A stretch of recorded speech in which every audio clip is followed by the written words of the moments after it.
অনেকে আছেন কোনো বিষয় সম্পর্কে নিশ্চিত কিছু না জেনে সেই বিষয়ে অনুমান ভিত্তিক কথা বলে, আর এই অনুমানটি বেশিরভাগ সময়ে মিথ্যা হওয়ার সম্ভাবনাই বেশি থাকে। আল্লাহ তাআলা বলেন, যে বিষয়ে তোমার পরিপূর্ণ জ্ঞান নেই সে বিষয়ের পেছনে পড়ো না।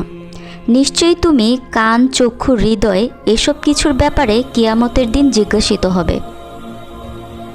আল্লাহ তাআলা আরও বলেন, কুতিলাল খরাসুন, অনুমান ভিত্তিক মিথ্যাচারীরা ধ্বংস হোক।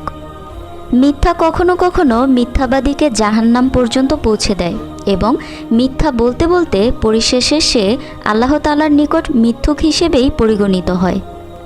নবী করিম সাল্লাল্লাহু আলাইহি সাল্লাম বলেন, অকল্যাণ হোক সেই ব্যক্তির যে মানুষকে হাসানোর জন্যই মিথ্যা বলে। অকল্যাণ হোক সেই ব্যক্তির, অকল্যাণ হোক সেই ব্যক্তির। বর্তমানে অনেকের মধ্যে স্বপ্ন বানিয়ে বলার প্রবণতা রয়েছে, অর্থাৎ স্বপ্ন না দেখে সেই বিষয়ে বানিয়ে বলা উচিত নয়। আব্দুল্লাহ বিন আব্বাস রাদিয়াল্লাহু তাআলা আনহু থেকে বর্ণিত, রাসূল সাল্লাল্লাহু আলাইহি সাল্লাম বলেন, যে ব্যক্তি কোনো স্বপ্ন দেখেছে বলে দাবি করলো অথচ সে তা দেখেনি, তাহলে তাকে দুটি জব একত্রে জোড়া দিতে বাধ্য করা হবে, অথচ সে তা কখনোই করতে পারবে না। সর্বনিকৃষ্ট মিথ্যা এই যে কেউ যা স্বপ্নে দেখেনি কিন্তু তা সে দেখেছে বলে দাবি করে।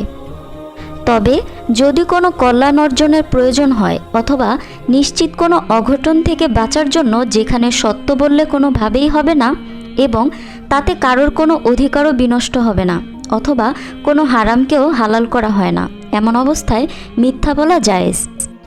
রাসূল সাল্লাল্লাহু আলাইহি সাল্লাম শুধুমাত্র 3টি ব্যাপারেই মিথ্যা বলার সুযোগ দিয়েছেন। তিনি বলেন, যদি কোনো মানুষের মধ্যে পরস্পর বিরোধ সৃষ্টি হয় এমন অবস্থায় তাদের বিরোধ মীমাংসা করে দেওয়ার জন্য কথা বানিয়ে বলাকে আমি মিথ্যা মনে করি না।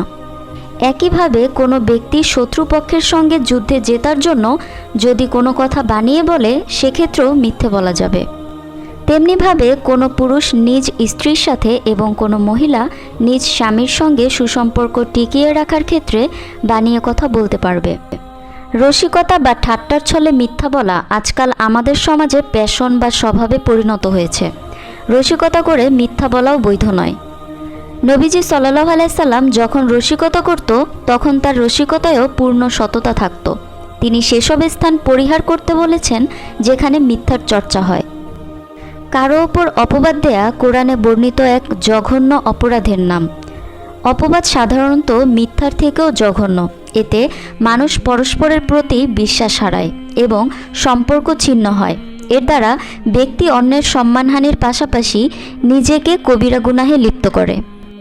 কেউ কারো প্রতি মিথ্যা সাক্ষ্য দিলে অন্যের অধিকার নষ্ট হয়। যে ব্যক্তির অধিকার নষ্ট করা হবে কিয়ামতের দিন সেই ব্যক্তির অনুমোদন ছাড়া আল্লাহও অপরাধীকে ক্ষমা করবেন না। সর্বশেষ মিথ্যা সাক্ষ্যের কারণে ব্যক্তিকে জাহান্নামে নিক্ষিপ্ত হতে হবে। এর চেয়ে বড় দুঃখ ও কষ্টের কিছু হতে পারে না।